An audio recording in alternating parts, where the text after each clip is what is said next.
Bonjour à tous. Dans la vidéo d'aujourd'hui, je poursuis dans la découverte des possibilités de Power Automate. Dans une première vidéo, j'avais effectué une présentation du produit, puis dans une seconde vidéo, j'avais expliqué comment initialiser et se servir des variables. À présent, nous allons voir comment déplacer des données d'une liste vers une à n listes différentes. Ce tuto pourrait vous servir comme base à la migration de données. Cependant, j'insiste bien sur le mot base, puisque migrer des données est un exercice complexe qui peut vous demander de cartographier le système d'information qui tourne autour de SharePoint. Aujourd'hui, nous n'en sommes pas là. Cependant, c'est une première étape vers l'automatisation de la migration de données d'une liste vers d'autres listes. Merci pour vos likes, merci pour vos commentaires positifs. C'est parti.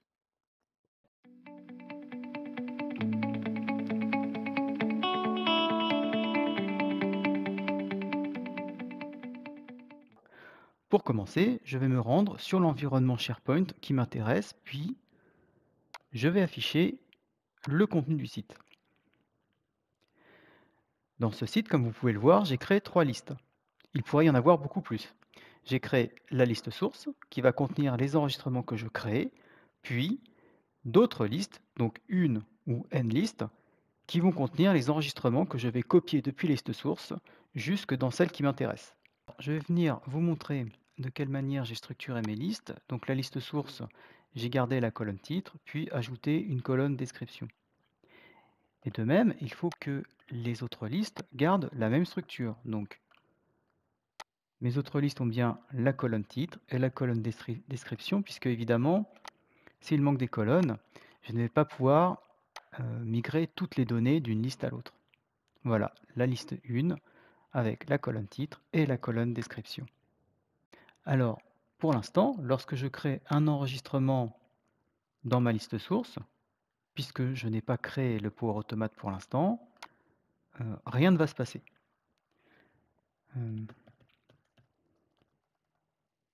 Voilà, exemple de titre, exemple de description. Voilà, juste pour vous montrer qu'on commence bien depuis le début. Si à présent je vais dans mes autres listes, voilà, il ne s'est rien passé. Donc à présent, je vais me rendre dans Power Automate afin de commencer le paramétrage de mon flux. Me voilà rendu dans Power Automate. Si vous voulez en savoir plus, je vous mets en lien la description vers la première vidéo de présentation de Power Automate. Je vais donc créer mon flux.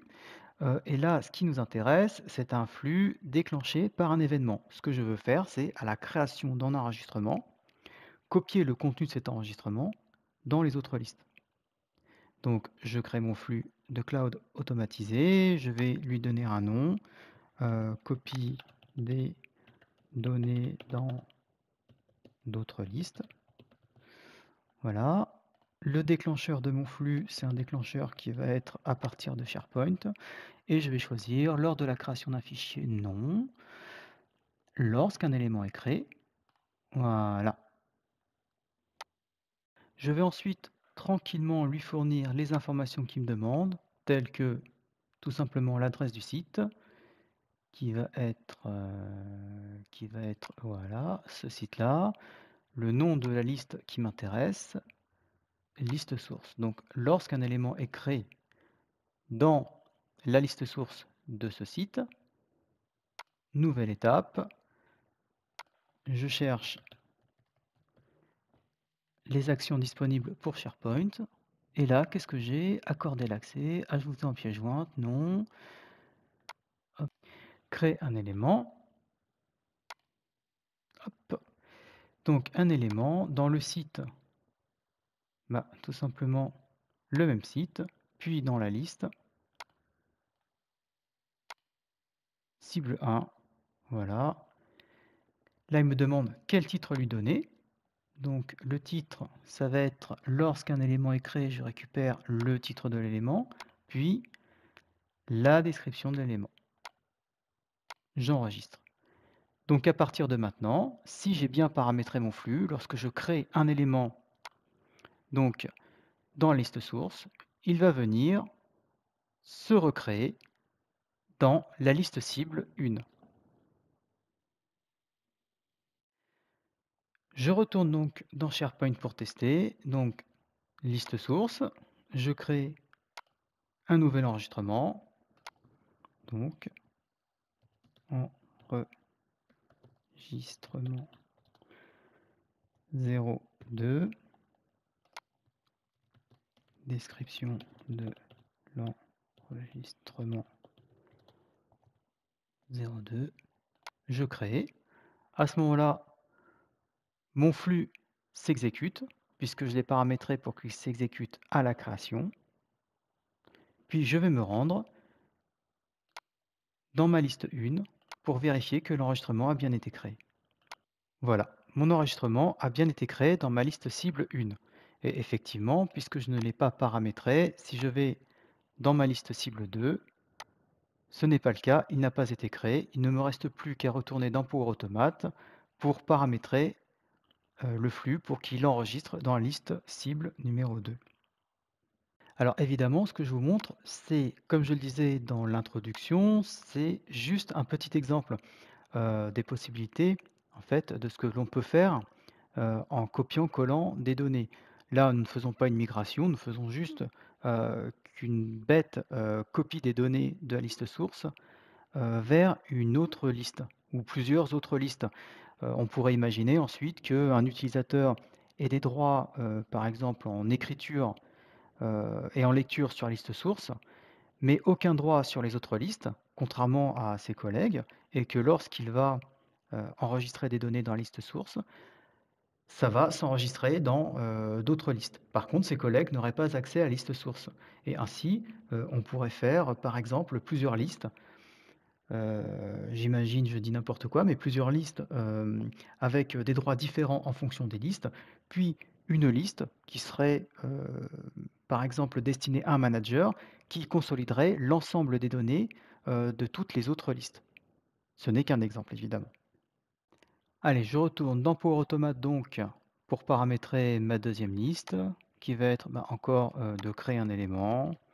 Donc, hop là, SharePoint.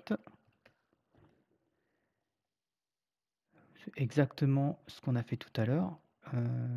Ah tiens, d'ailleurs, je vais vous montrer une autre façon de faire. C'est laborieux parfois de recréer comment? Une étape, qui est, strictement identique à la précédente. Là, c'est une étape très simple. Cependant, parfois, on va créer des étapes, beaucoup plus complexes avec des conditions. Donc ce qu'on peut faire, c'est, tout simplement, c'est d'aller copier cette étape. D'ailleurs, où est-ce que ça se fait? Je ne sais plus. Ah mince.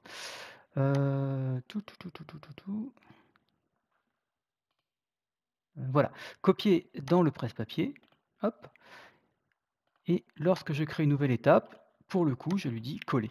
Voilà. Alors, évidemment, il a collé exactement la même chose que ce qu'il a copié. Maintenant, je vais lui dire, voilà, je vais juste modifier, c'est la liste 2. Voilà. J'enregistre et je retourne tester. Je retourne donc dans mon SharePoint pour mon test. Je clique sur ma liste source. Je vais créer encore un enregistrement, donc un troisième enregistrement. Enregistrement 03, puis la description de l'enregistrement 03, description. J'enregistre. Voilà. Et normalement, cet enregistrement va se retrouver à présent dans la liste cible 1 et dans la liste cible 2. Je vérifie. Voilà, contenu du site. Alors, parfois, ça va pas se faire, ça se fait pas en instantané. Il faut juste attendre que le Power Automate s'exécute. Donc là, effectivement, en termes d'éléments, là, j'en ai qu'un dans la liste 1 et puis j'en ai pas dans la liste 2. Voilà. Par contre, si je rafraîchis mon écran, au bout d'un moment, voilà, je rafraîchis mon écran, j'ai bien deux enregistrements et un dans la liste 2. Voilà, hop, enregistrement 3. Je retourne dans la liste 2. Voilà mon troisième enregistrement.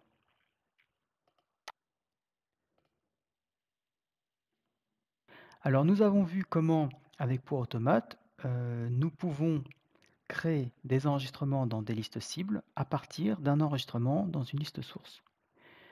À présent, ce qui serait bien, ce serait qu'on puisse modifier les éléments des listes cibles en fonction des éléments modifiés dans la liste source. Je retourne donc dans Power Automate afin de créer un nouveau flux. Cette fois, ce ne sera pas, l'action ne sera pas faite lorsqu'on copie des données, mais lorsqu'on modifie des données. Donc, je crée un nouveau flux, voilà, du même type. Je vais lui donner le nom, hem, heu, modification modification des données, voilà. Et cette fois, le déclencheur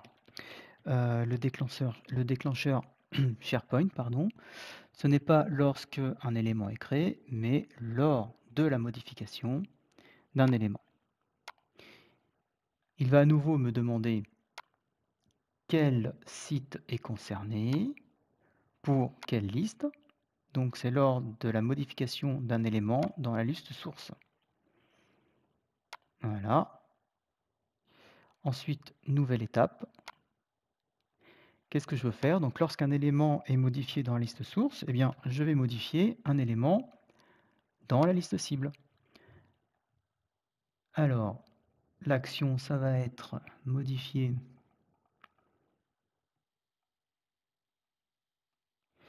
mettre à jour l'élément, voilà.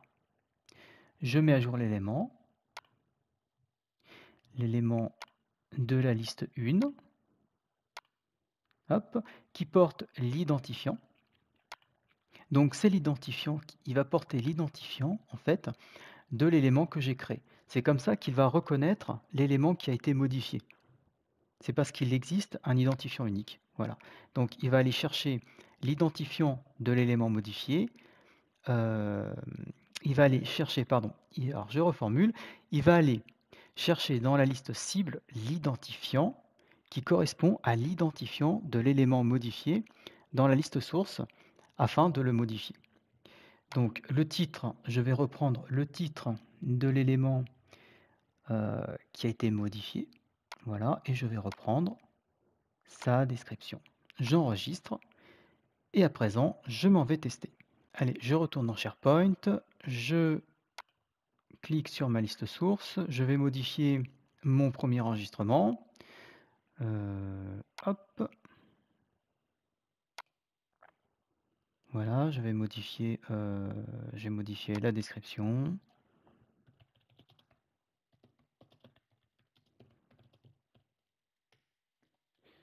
de leur site.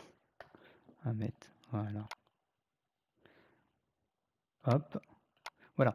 À présent, normalement, mon flux Power Automate s'exécute puisque je viens de valider ma modification et je vais me rendre, dans ma liste 1 pour vérifier que, la modification a bien été prise en compte. Je retourne donc, voilà, je vais sur ma liste cible 1. Voilà, l'enregistrement numéro 2, je vois bien que sa description a bien été modifiée.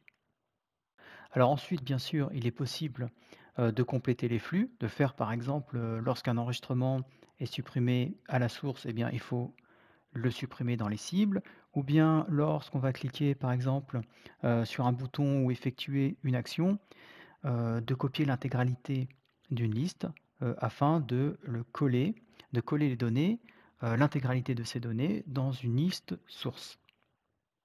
J'espère que cette vidéo vous aura été utile ou du moins que vous aurez appris quelque chose. Si c'est le cas, laissez-moi un petit like.